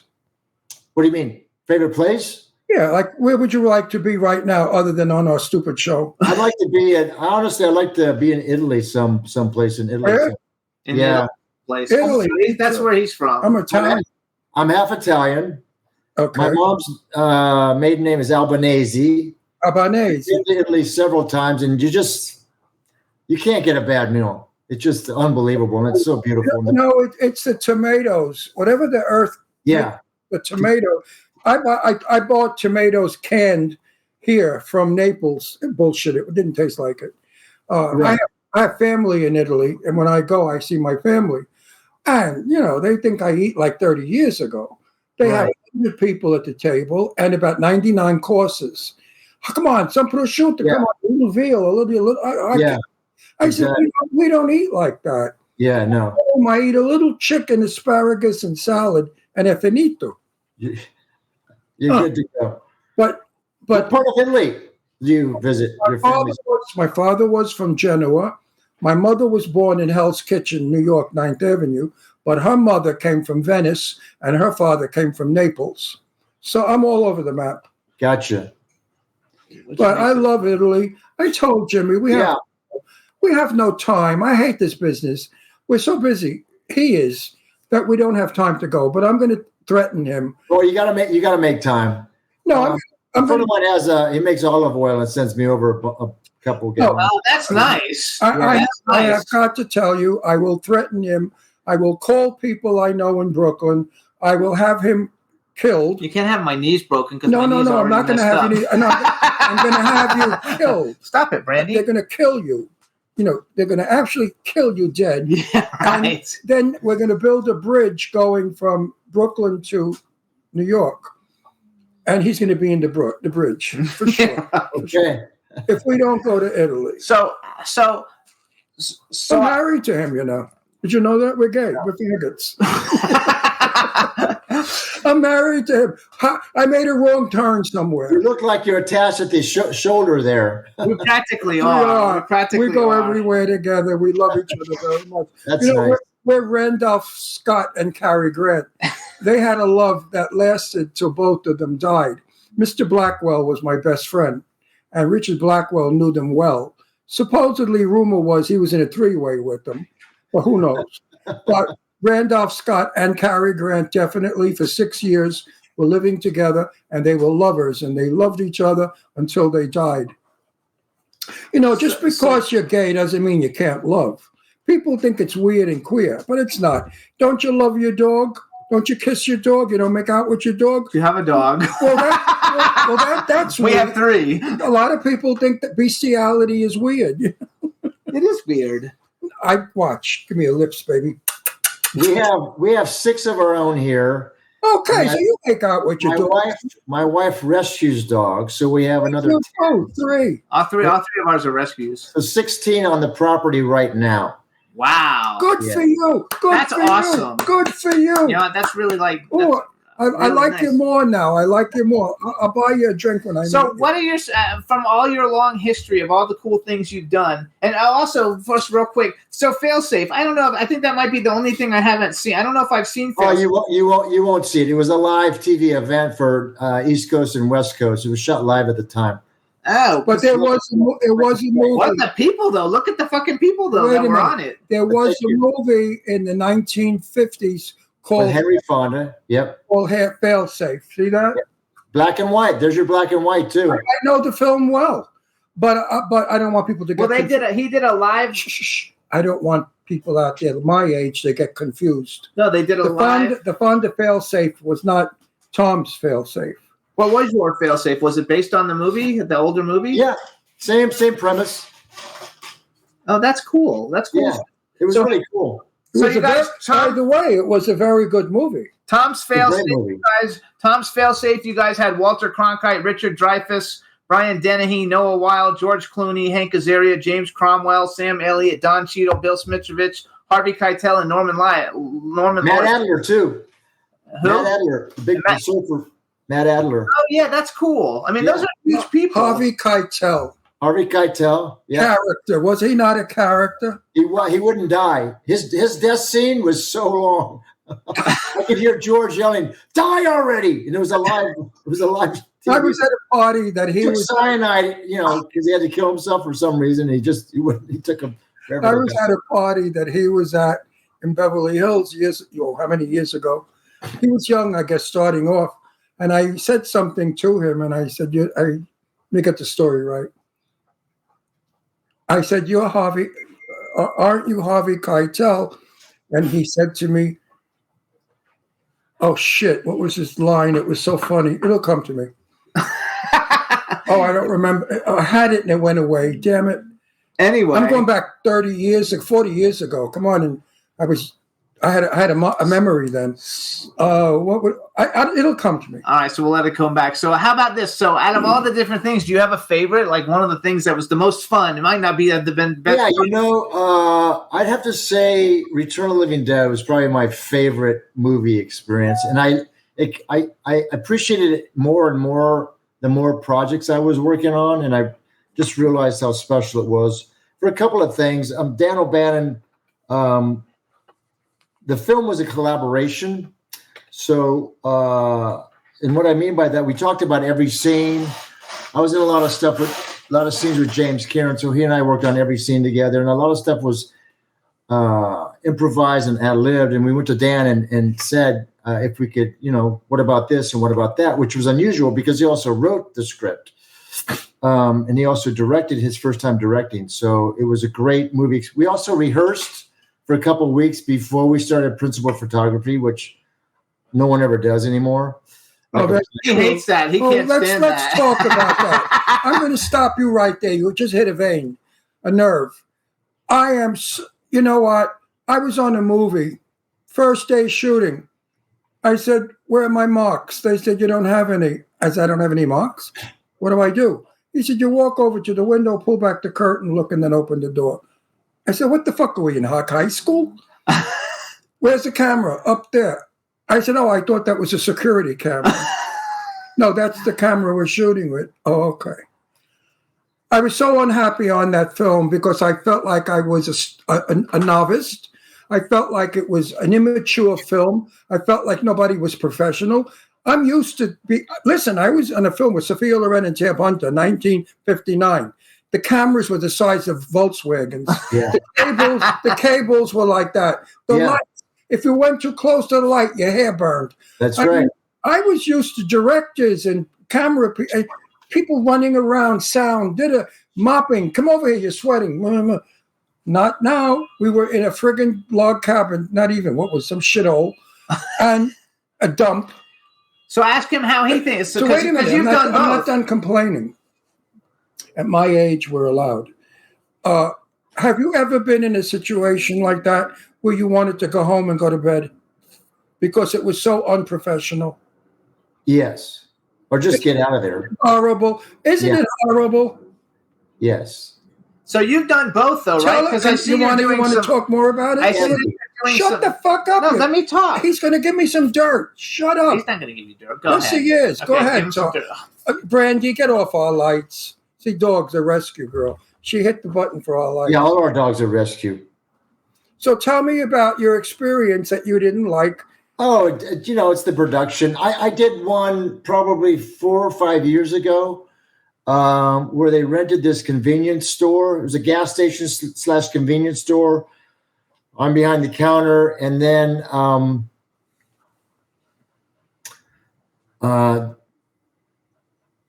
they didn't secure. The guy said, yes, you could film there, but business was going to keep going. So we'd be shooting a scene, and someone would come in the doors and wanted gas or wanted some chips or something. So we had to stop. So that was one of the. That's an insult to the actor. That's terrible. Yeah, that's an insult to the actor. It was very different, though, right? Because back in when you did a lot of this stuff in the 80s, that was like big time. Well, yeah, we were on sound stages and for most of the part, yeah. Which is freaking like awesome because some of the stuff that you've done. No, Peacemaker was a huge production. It was DreamWorks' first movie, by the way. Oh, I didn't know that. We saw that during COVID. We watched it. Yeah, that was on location. Yes, George Clooney in London, France. Yeah, what do you think, Tom? Macedonia. Tom, you have to be honest on our show or get the fuck off because we don't play here. What do you think about this woke bullshit in Hollywood? He just laughed. What do you think? Come on, cut it out. What do you think of this woke stuff? I don't even. In the films, the messages they're giving in film. In the woke. Too political. What does woke stand for again? I have no idea. Tell me. Exactly. I'm not sure. Maybe what the fuck? What? No. In Brooklyn, it's spelled that way in Brooklyn. No, I think I hate the woke. He doesn't like a lot of the movies that are coming out now. Some of them, like we had a good one the other day. We watched The Beekeeper, and it was just a good action movie without a message. Right. That's what Jason Statham. We love that. Yeah, you know what? It's not a movie. it's an adventure because there's no story, there's no dialogue, and there's no acting. It's just everybody beating the shit out of each other and killing each other. That's his favorite, though, action hero. Is No, I Jason find it Statham. fun. I like action movies too. Well, I like that. Jason beat up 103 people in the hallway at once. And I found that fascinating how they got away with shooting that bullshit. So I find that amusing, not real. So wait a second. Go back. So, Wait, okay. I want to ask him a question. Don't ask woke questions. I ask intelligent question, not like you. All you do is brag. Would you like to play Stanley in Streetcar Named Desire? I don't think I'm the right type, but yeah, it's a great role. Why don't you think you're the type? When you were younger, not now necessarily. Maybe in my 30s or 40s, maybe, but he was a lot younger than that too. James Cairn played the gentleman caller in Streetcar on Broadway. He was opposite me, or I was opposite him in Return of the Living Dead. Right. Oh, that's very cool. That was one of the great stories he would tell me, because we would sit in the makeup chair, every day, and he would tell me these great Hollywood stories. It was fantastic. I was asked once in an interview, what is the thing you regret most about your business that you didn't do? And I said was play Stanley in Streetcar Named Desire. I would have loved it. When I was young, I could have gotten away with it. Sure. Good looking and tough. And I could, Stella! I could do that. But I would love to have played it. Love to have played it. What would you have loved to play that you missed out on? You know what I missed out on? And I met Oliver Stone in Platoon. Oh, wow. Platoon? Yeah. That's a great What character? Charlie Sheen part. That's awesome. Oh, Charlie Sheen's part. That's a good part. I met Oliver over at Lionsgate. He was editing El Salvador. Have you seen that movie with James Woods? Fantastic. He was editing that, and we had an interview. We had a meet and greet, and I thought I was going to get that part, and broke my heart. James Wood turned into a good actor. He got better as he got older. He's a great actor. I like him as an actor. A lot of actors are that way. I don't know if I got better as I got older. You know what? I got. Maybe you can relate to this. We can talk about this. The character I play now comes much easier than when I was younger. Do you find that to be? Say again? The character that you play. Yes. Easier now to us than when I was younger. Yeah, I definitely would do stuff differently now than I had done in the past, for sure. Did you beat yourself up like I did when I was younger? Not at the time. You do the best you can that day, given the circumstances and where you're at with it. Back then, if I didn't like what I did, I got crazy and beat myself up. Now, if I don't like what I did, I say, I don't give a shit. I got paid. There you go. So you lose the ability to act as you get older, the want, the desire, that intensity, that I've got to be great. I've got to win. I don't have that anymore. Now, you know what I have? I got to pee. Hold off, fellas. Right. Okay. So bucket list, male and female actor that you haven't worked with that you would like to work with. Oh my God. Wait. The second half of the question is, while you're thinking, if you could have ever been in any movie ever that's ever been made in history, and the actor could be living or dead, but any movie ever made in history, what movie would you have liked? I love the Godfather Part 2. Probably one of my favorite movies. We've had somebody say that before, so you're not one, but that's cool. It's a great movie. Yeah, it's a great movie, and everyone's great in it. And it's one of the sequels that I think is better than the original, which is very hard to do. Yeah, but I never cared to be in it because I live it. I live the Godfather life, so it wouldn't be acting. All I do is go back to Brooklyn, and there I am. I'm in the movies. So male and female bucket list. Actor that you would like to work with that you haven't. They could be living or dead. Let's see. I'd like to work with Robert Downey Jr. for sure. That would be great. I think he's turned out to be a great human being.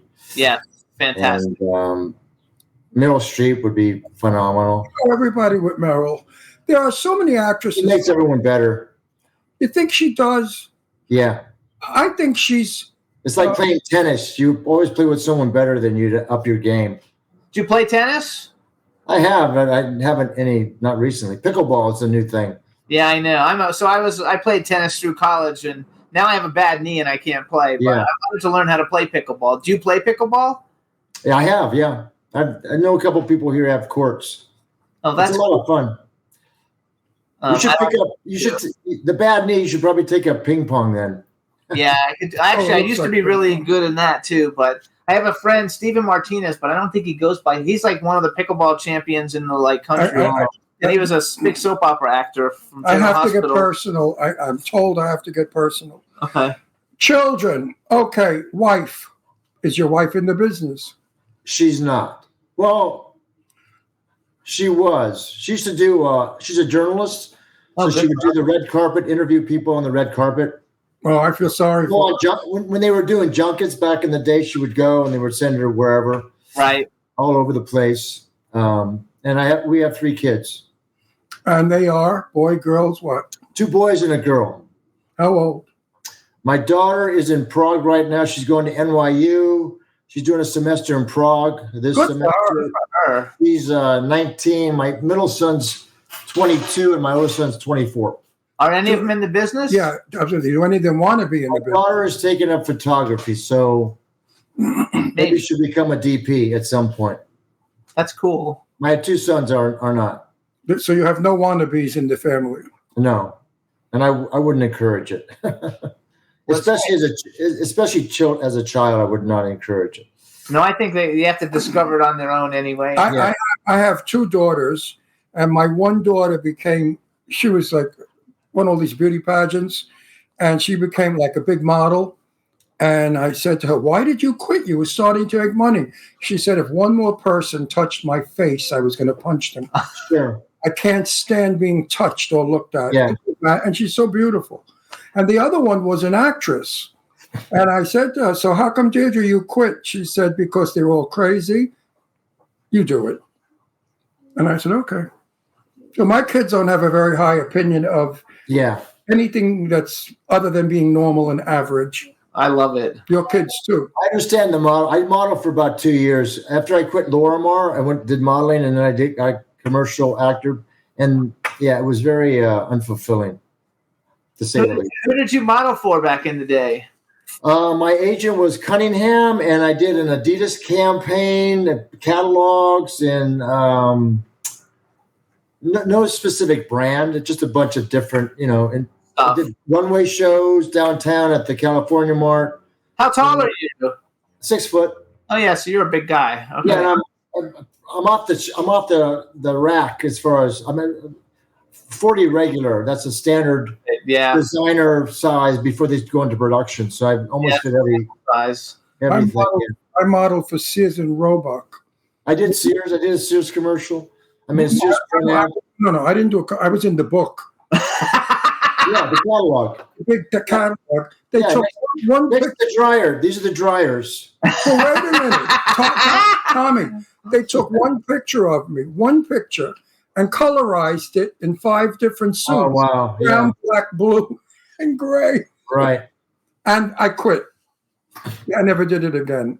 I didn't go anywhere. The Adidas catalog was kind of cool because we were in Palm Springs for a week, and it was a great shoot.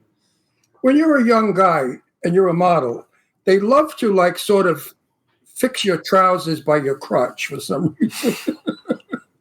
All the faggot guys, all the sissies, the queens. I'm allowed to say it because I'm gay. If you say it, you get sued or in trouble. Like black people are allowed to use the N-word. Okay. But we're not. White people. Correct. This is all bullshit of today. Years ago, we used to say everything and nobody gave a fuck. But today, everybody's so sensitive to everything that I don't belong in this world anymore. I keep telling Jimmy, I came from another world of freedom. I can't live in this world of we've lost our freedom of speech. Well, hang in there. I'm He's hanging. gonna hang in there. I'm hanging. So in listen up, you guys. You can follow Thom on Instagram. He's at Thom Mathews, but he spells it a little different. It's Thom.Mathews on Instagram. Thom.Mathews, and Mathews only has one T, you guys. There you go. That's the way my father spelled it. What are you going to do? There you go. So you can follow him on Instagram. He's also Thom Mathews on Facebook. Are you on any other social media outlets or no? I've got an X, but I don't really go on it. Yeah, not much. You know, you're more New York than you're LA. Are you sure you didn't live in New York?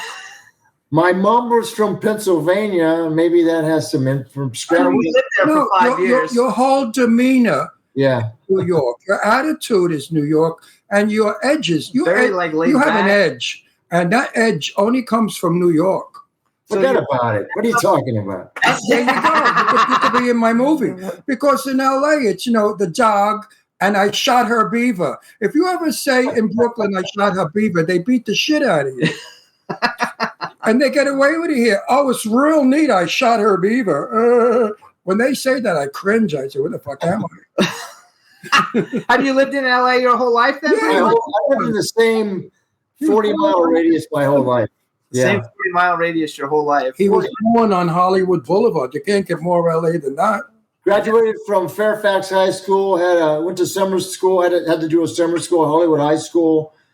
Fairfax is over by Melrose, and Fairfax right up the street from the world famous Farmers Market, which is now the Grove. And that's right. My sister went to Hollywood High with Elizabeth Taylor back in those days. That's cool. Way back. Yeah. My mom went to Immaculate Heart High School. Up on Sunset and Western. All the way up. Big girls' school, Catholic girls' school. I think Joan Crawford's kid went there. I think. The one that wrote the book.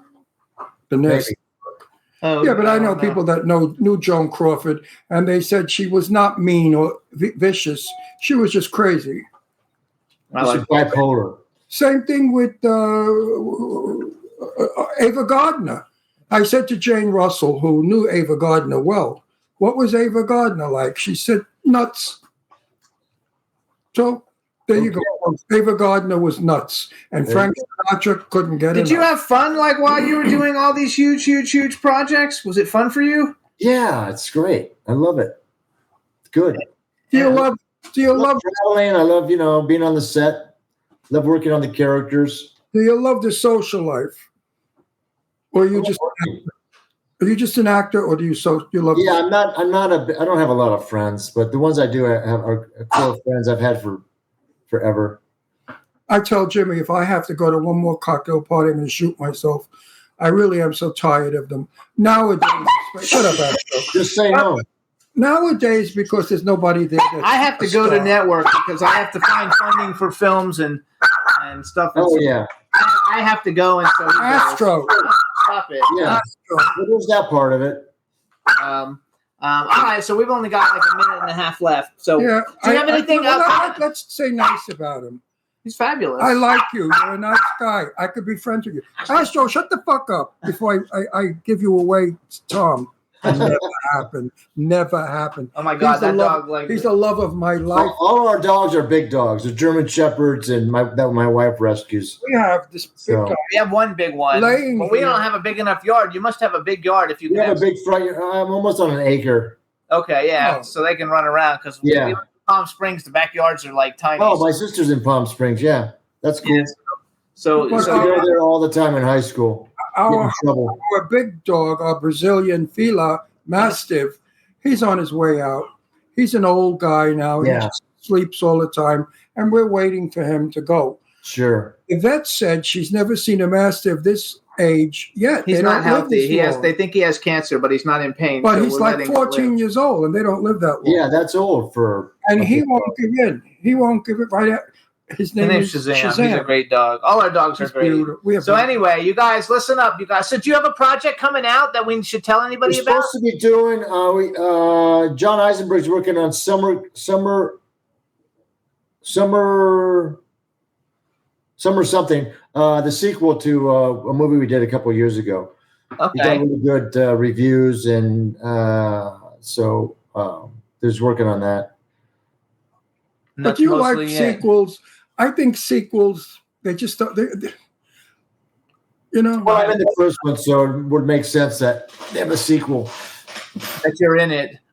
Yeah, no, I'm embarrassed to tell the title. We got to go, so hurry up. I'm in Clown Motel 3. You want to be in it? Anyway, this is Thom Mathews. Follow him on Instagram at Thom.Mathews with a 1T. That's right. Watch all his stuff. If you really want to watch something awesome, watch him as the psychopath in Paper Dolls, if you can find it. I think it's on YouTube. The shit is the most awesome show ever. I loved it to death. Check out also the Return of the Living Dead and Friday the 13th, Part 6, Jason Lives, and all his other great work. Thanks so much for coming on the show. We wish you all the luck with everything and have a great day. Thanks, Jimmy. You're a good guy. Take care, Ron. Good seeing you guys. Bye-bye. Thanks, everybody. Yeah, next week, you guys. Bye, everybody. Bye-bye. Can turn out to be so wrong. Yeah, we in the mix. Yeah, we in the mix. It's another episode. Here we go. The Jimmy Star Show with Ron Russell. Interviewing the hottest, newest, and truest of today's celebrities. Make sure to subscribe so you can get notified weekly. Jimmy Star, he's the king of cool. Ron Russell, he's a gorgeous dude. Chat room is live and you would be a fool not to vibe with us at the Jimmy Star Show with Ron Russell. Come watch it live on W4CY Radio. Miss some past episodes? Download on iTunes. The Jimmy Star Show with Ron Russell. It's the Jimmy Star Show with Ron Russell.